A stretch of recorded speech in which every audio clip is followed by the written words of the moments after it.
नमस्कार विद्यार्थी मित्रांनो, मी सौ वैशाली आडमुठे, यशवंतनगर हायस्कूल, यशवंतनगर. आज आपण इयत्ता 10वी विषय मराठी या पाठ्यपुस्तकातील स्थूल वाचन या विभागामधील व्युत्पत्ती कोश हा पाठ अभ्यासणार आहोत. पाठ्यपुस्तकातील हा शेवटचा पाठ. जरी हा पाठ वृक्ष असला तरी तो सोपा करून कसा अभ्यासायचा याची गंमत आज आपण पाहणार आहोत. मुलांनो, स्थूल वाचन या विभागात कोणताही पठित किंवा अपठित उतारा दिलेला नसतो. यावर कोणतेही सूक्ष्म किंवा आकलन कृती विचारली जात नाही, तर स्वमताला वाव देणारी दीर्घोत्तरी किंवा सविस्तर कृती 6 गुणांसाठी कृतीपत्रिकेमध्ये विचारली जाते. यापूर्वी आपण आपल्या पाठ्यपुस्तकातील लेखिका नीलिमा गुंडी यांचा बोलतो मराठी हा पाठ अभ्यासला असेलच. त्याच्याशी संलग्न पाठ म्हणजेच हा व्युत्पत्ती कोश या पाठाचे लेखक किंवा लेखिका नाही. सर्वप्रथम आपण मुलांनो व्युत्पत्ती कोश या पाठामधून काय शिकायचे आहेत ते मुद्दे आपण पाहू. व्युत्पत्ती कोश म्हणजे काय?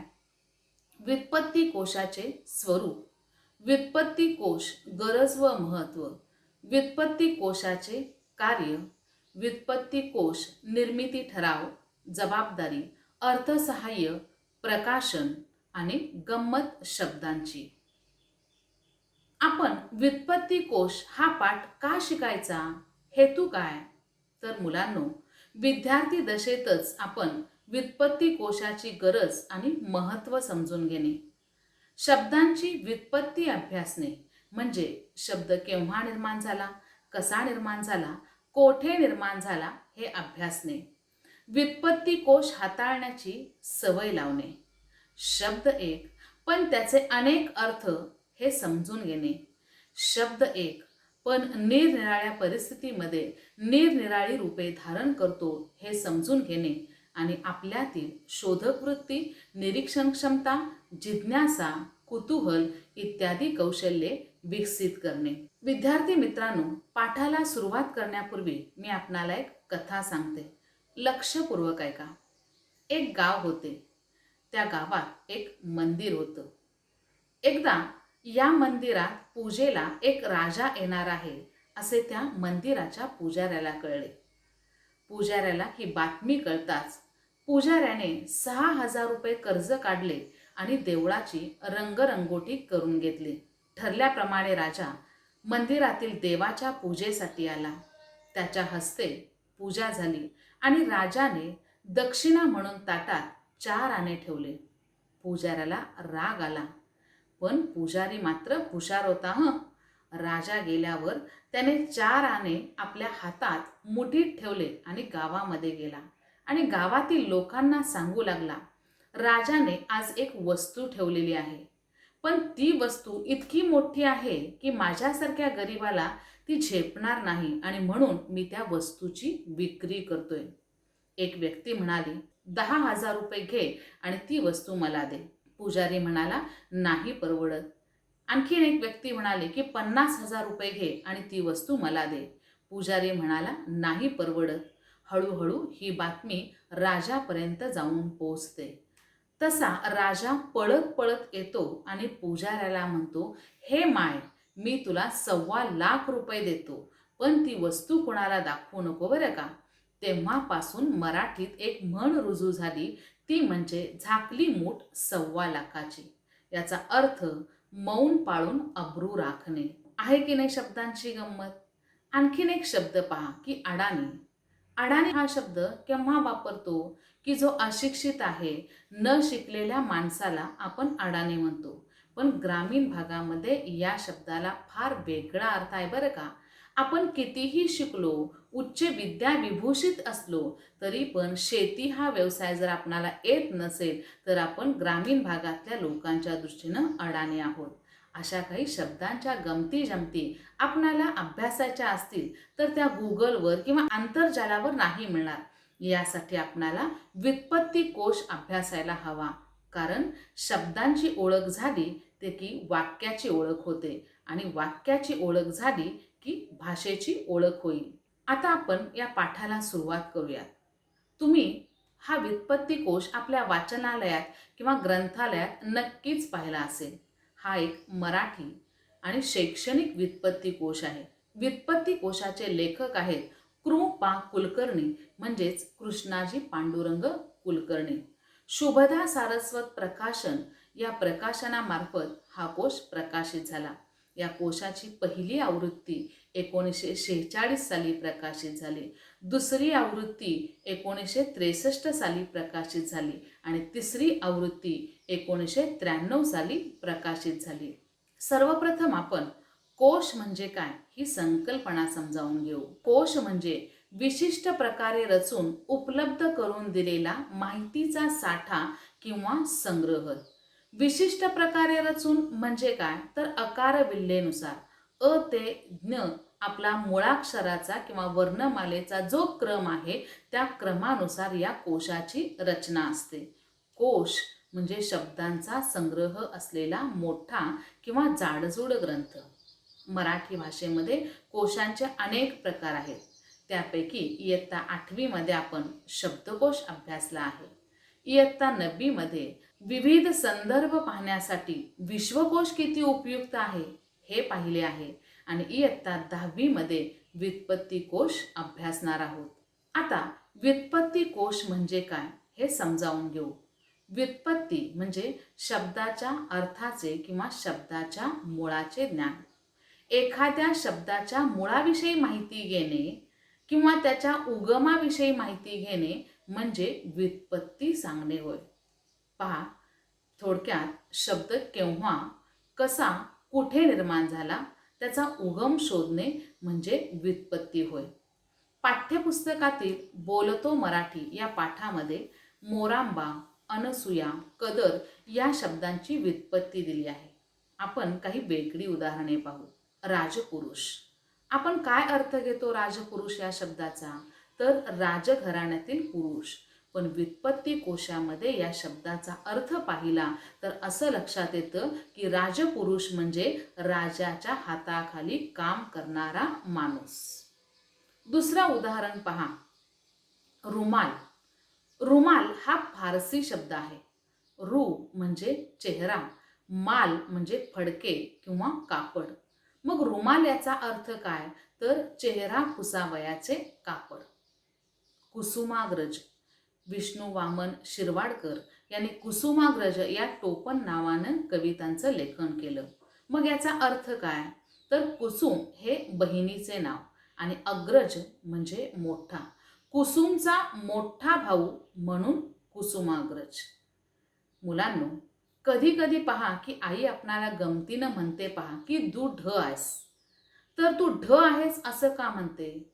तू प का नाहीस, तू ब का नाहीस? तर हजारो वर्षाच्या या मराठी लिपीमध्ये इतर अक्षरे बदलली पण ढ हे अक्षर मात्र अजिबात बदलले नाही.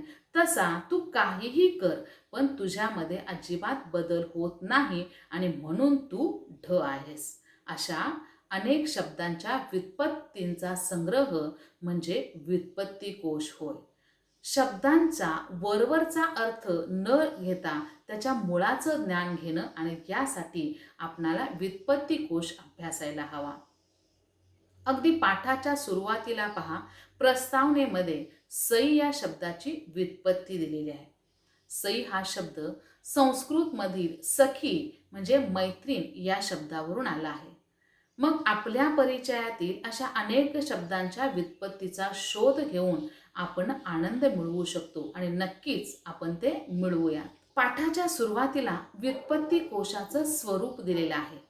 त्यामध्ये इनामदार या शब्दाची व्युत्पत्ती कशी झाली हे सांगितलेलं आहे. आपण पाहूयात व्युत्पत्ती कोशाचे स्वरूप.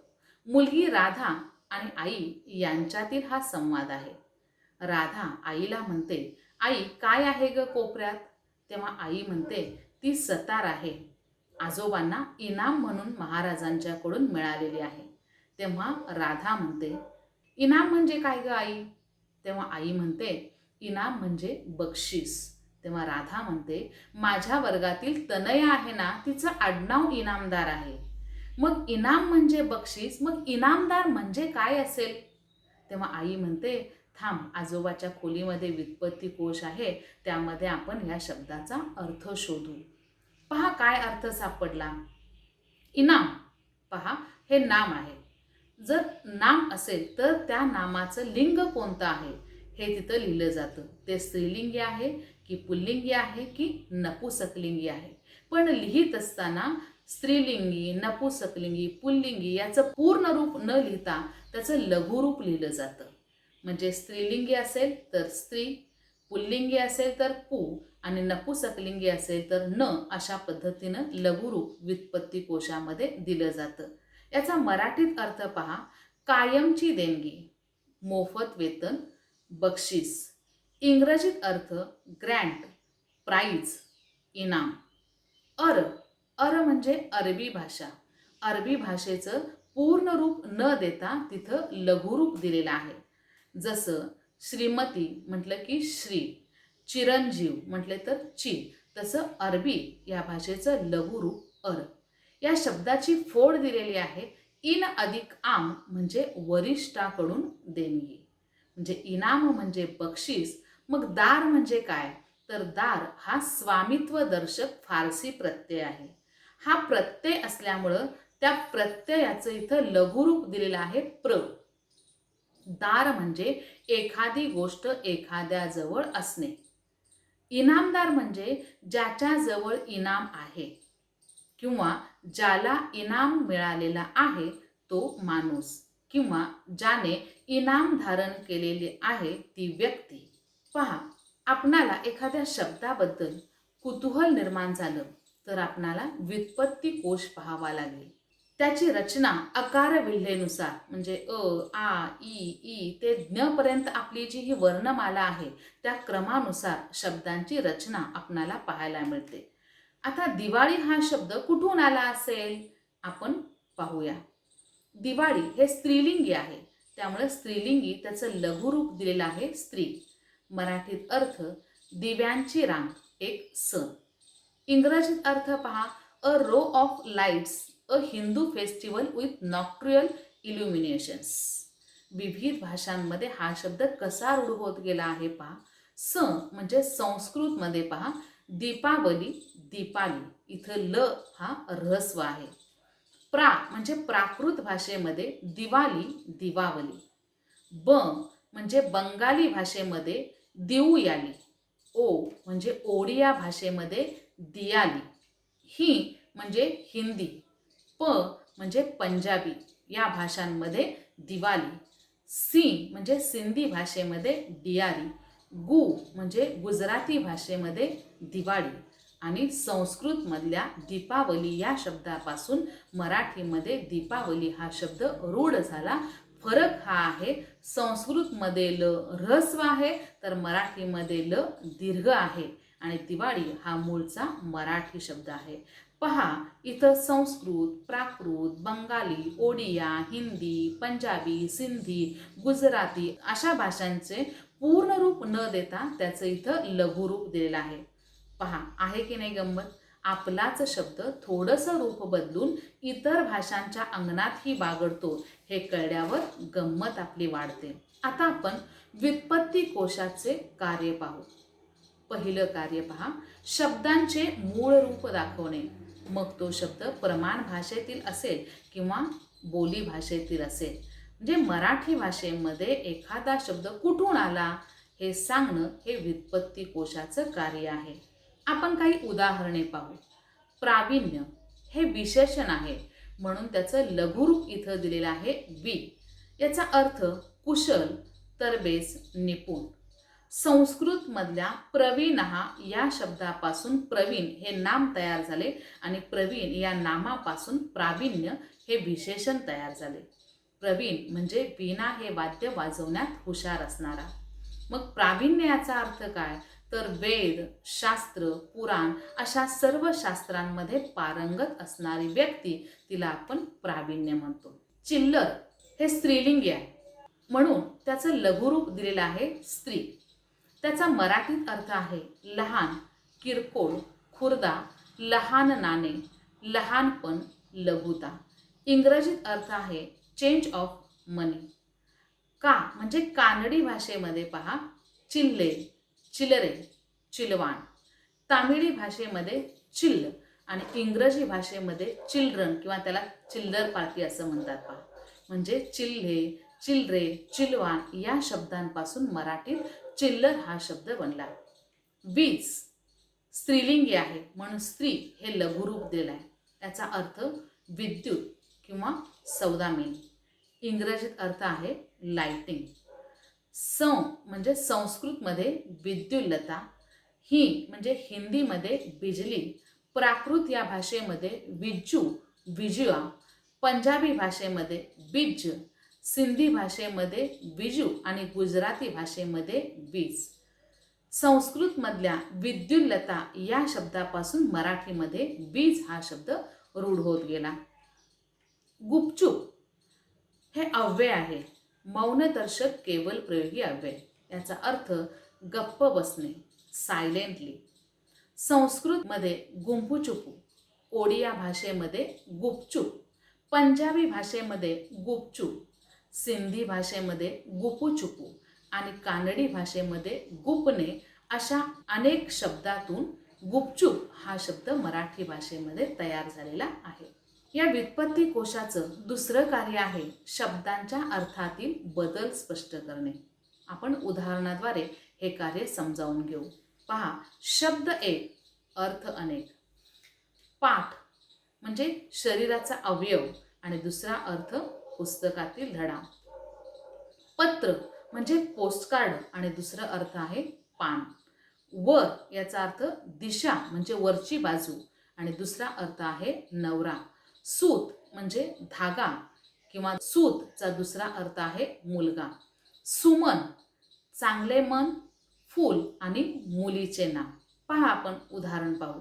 शंकरास सुमनांनी पूजिले. सुमनांनी म्हणजे चांगल्या मनांनी. शंकरास सुमनांनी पूजिले म्हणजे फुलांनी पूजिले.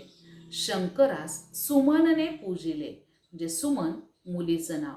म्हणजे शब्द एक पण त्याच्या अर्थाच्या विविध छटा आपणाला पाहायला मिळतात. पहा, शब्द अनेक, अर्थ एक पण वेगवेगळ्या संदर्भात त्याचा वापर करत असताना निरनिराळी रूपे धारण कशी करत असतात हे आपण उदाहरणाद्वारे पाहू. पाठ्यपुस्तकामध्ये पहा, वात, पवन, मरुत, समीर, अनिल शब्द अनेक आहेत पण त्याचा अर्थ एक आहे वारा. बघा, वेगवेगळ्या संदर्भात वापर करत असताना कसे शब्द तयार होतात. पवनचक्की, पवन म्हणजे वारा पण पवनचक्की म्हणजे विद्युत निर्मिती करणारा पंखा. वातचक्र, वात म्हणजे वारा पण वातचक्र म्हणजे वादळ.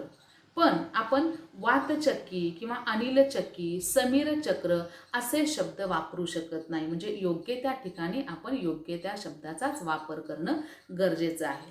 आणखी काही उदाहरणे पाहू.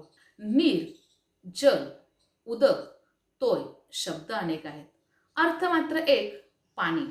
पण वेगवेगळ्या संदर्भात वापरत असताना पहा, उदक पात्र, उदक म्हणजे पाणी पण उदक पात्र म्हणजे पाण्याचं भांड. जलसंचय, जल म्हणजे पाणी पण जलसंचय म्हणजे पाण्याचा साठा. रस्ता, मार्ग, पथ शब्द अनेक पण अर्थ मात्र एक, वाट.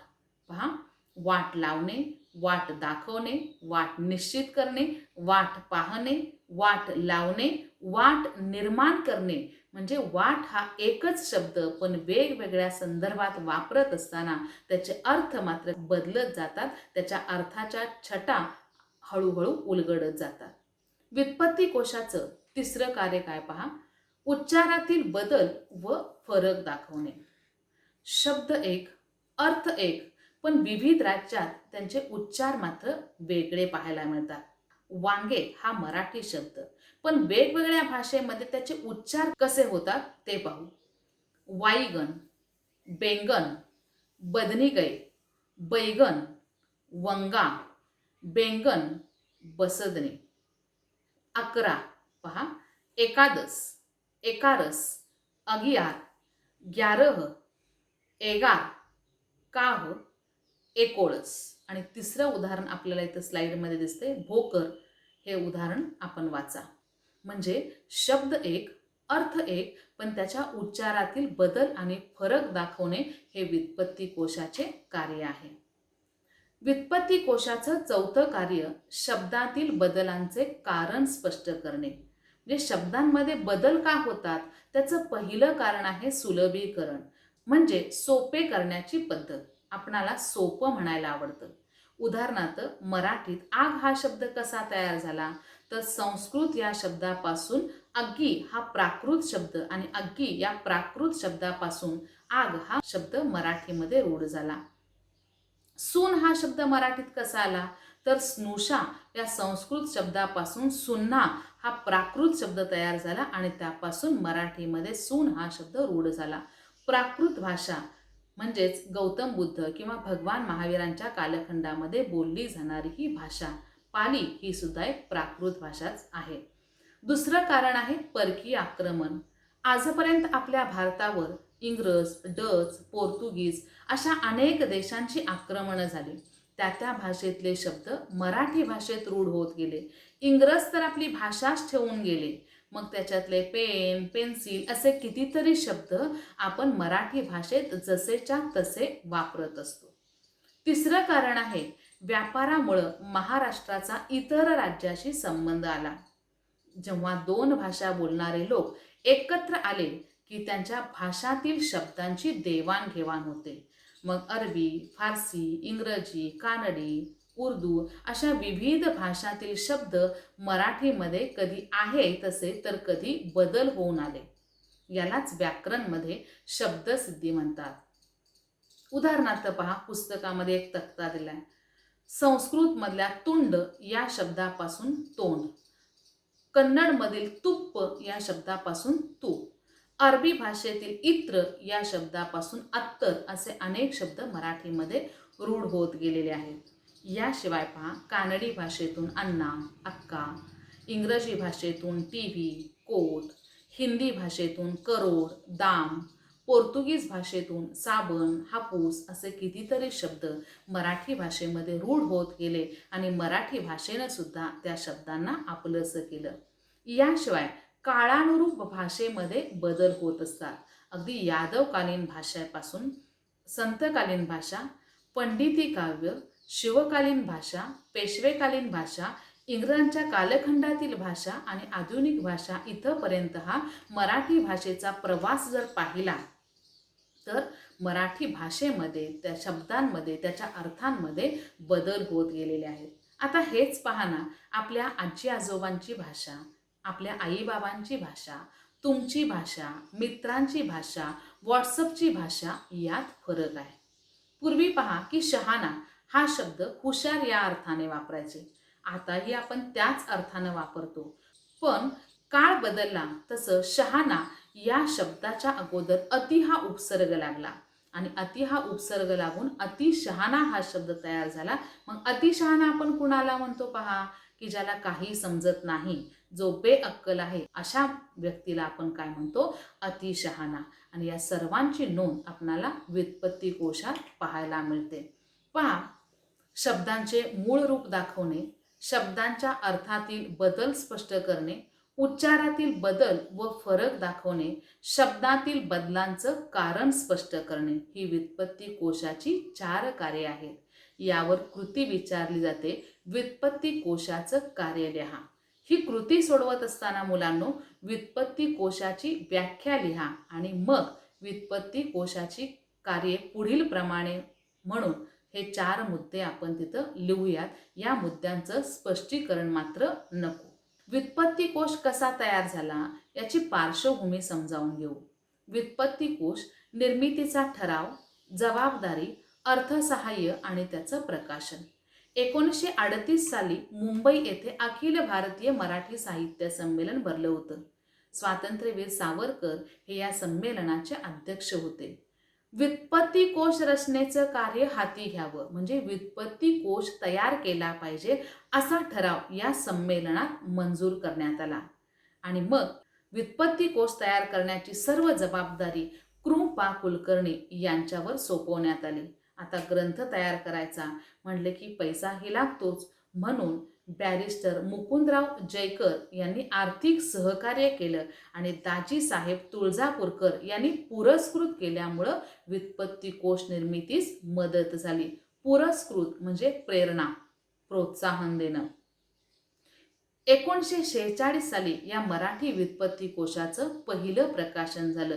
यानंतरही व्युत्पत्ती कोशाच्या आवृत्त्या निघालेल्या आहेत.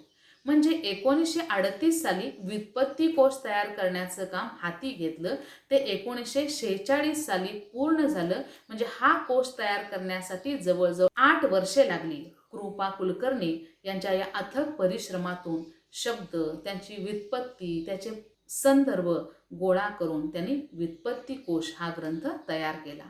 यावर कृती विचारली जाते. निर्मितीचा ठराव, जबाबदारी, अर्थसहाय्य व त्याचे प्रकाशन या मुद्द्यांना अनुसरून व्युत्पत्ती कोश याची माहिती लिहा. या मुद्द्यांना अनुसरून आपण ही कृती सोडवूयात.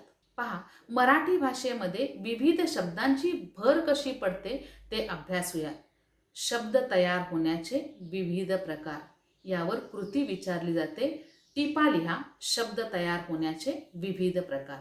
पहा, दुसऱ्या भाषेच्या संपर्कातून, म्हणजे मराठी भाषेचा दुसऱ्या भाषेशी संपर्क आल्यामुळं अनेक शब्द मराठीमध्ये रूढ होत गेले.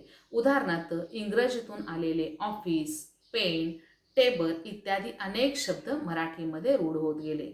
दुसऱ्या भाषेतल्या शब्दांच्या वेगवेगळ्या उच्चारातून इंग्रजीमध्ये पहा, डॅम बिस्ट असा शब्द रूढ होता आणि त्याचं मराठीमध्ये आपल्याला डॅम्बिस हे रूप पाहायला मिळतं. याशिवाय 2 वेगवेगळ्या भाषातील शब्द आणि प्रत्ययांचे मिश्रण करून, उदाहरणार्थ फारसीमधला ना हा उपसर्ग आणि पास हा इंग्रजी शब्द, यापासून मराठीमध्ये नापास हा शब्द तयार झाला. आणि प्रत्यय आणि उपसर्ग लागून प्रत्यय हा शब्दाच्या शेवटी लागतो आणि उपसर्ग हा शब्दाच्या अगोदर लागून अनेक शब्द तयार झाले. उदाहरणार्थ वारकरी आणि प्रतिसाद. यानंतर पहा की आपण ताकास तूर लागू न देणे या वाक्यप्रचाराची गंमत पाहू. याचा अर्थ आहे एखाद्या गोष्टीचा दुसऱ्यास थांग लागू न देणे किंवा स्वतःच्या मनातील विचार दुसऱ्यास न समजून देणे. इथं ताका आणि तूर हे 2 शब्द आलेले आहेत. पहा, ताका म्हणजे पितो ते ताक का, किंवा तूर म्हणजे द्विदल धान्य, यापासून वरण, आमटी असे पदार्थ बनवले जातात. या अर्थाचा विचार केला तर ताकाचा आणि तुरीचा संबंध येतो तरी कुठं? पण कृपा कुलकर्णी यांचा व्युत्पत्ती कोश पाहिल्यानंतर त्याचा अर्थ लक्षात आला. ताका म्हणजे तागा, अखंड कापडाचा गठ्ठा, आणि दुसरा अर्थ आहे दोरा, धागा. आणि तूर म्हणजे विणलेले वस्त्र, ज्या लाकडाभोवती गुंडाळले जाते ते लाकूड किंवा कोष्ट्याची दांडी. म्हणजे ताका आणि तूर या शब्दांचे आपल्याला माहीत असलेले अर्थ न घेता इथे विणकराच्या व्यवसायातला अर्थ घ्यावा. दुसरं उदाहरण पहा की दुधात साखर पडणे असा वाक्यप्रचार आपण वापरतो. त्याचा अर्थ आनंद होणे, पण अर्थाचा विचार केला तर तिथे दूध आणि साखर या शब्दांचा प्रत्यक्ष कुठेही संबंध लागत नाही. पहा, सातबाराचा उतारा हा एक शब्द मराठी भाषेमध्ये रूढ झालेला आहे. त्या शब्दाची आपण गंमत पाहू. आजकाल पहा, जमिनीचा, शेतीचा, घराचा व्यवहार करत असताना सातबारा उतारा हा शब्द वापरतात. हा शब्द कसा तयार झाला याची एक ऐतिहासिक घटना आहे. एकदा अहिल्याबाई होळकरांनी सरकारी खर्चाने गरीब माणसांच्या दारात 12 फळझाडे लावली. त्यातील 7 झाडे त्या गरीबाची आणि 5 झाडे सरकारची. त्या गरीब माणसांनी मात्र 12 झाडांची निगा राखायची आणि त्यातील 7 झाडांची फळं खायची. 5 झाडांची फळं सरकारी जमा करायची आणि मग ही फळे इतर गरिबांना देण्यात येईल. त्यासाठी एक सरकारी ऑफिस करून त्या झाडांची नोंद करण्यात आली होती. या नोंदीच्या उतार्यालाच सातबाराचा उतारा असं म्हणतात आणि तेव्हापासून ते आज तागायत ही प्रथा सुरू आहे. तेव्हापासून आज तागायत सातबारा हा शब्द म्हणण्याचा प्रघात सुरू आहे. आपल्या पाठ्यपुस्तकात पहा, पान नंबर 15 वर झाड या शब्दांची गंमत दिलेली आहे. त्याचं जरूर आपण वाचन करा. म्हणजे झाड या शब्दाची गंमत आपणाला कळेल. असे कितीतरी शब्द आहेत पहा, वाक्यप्रचार, म्हणी शोधता येतील आणि त्यांची गंमत आपणाला अनुभवता येईल. पाठाच्या शेवटी स्वाध्याय दिलेला आहे. त्या स्वाध्यायामध्ये अनेक कृती दिलेल्या आहेत. या कृती नेमक्या आपण कशा सोडवायच्या हाही भाग आपण पाहिला. विद्यार्थी मित्रांनो, आज आपण स्थूल वाचन या घटकातील व्युत्पत्ती कोश हा पाठ अभ्यासला. नक्कीच हा भाग आपणाला समजला असेल. पाठाचं वाचन करा, स्वाध्याय सोडवा, छान अभ्यास करा. शुभेच्छा. धन्यवाद.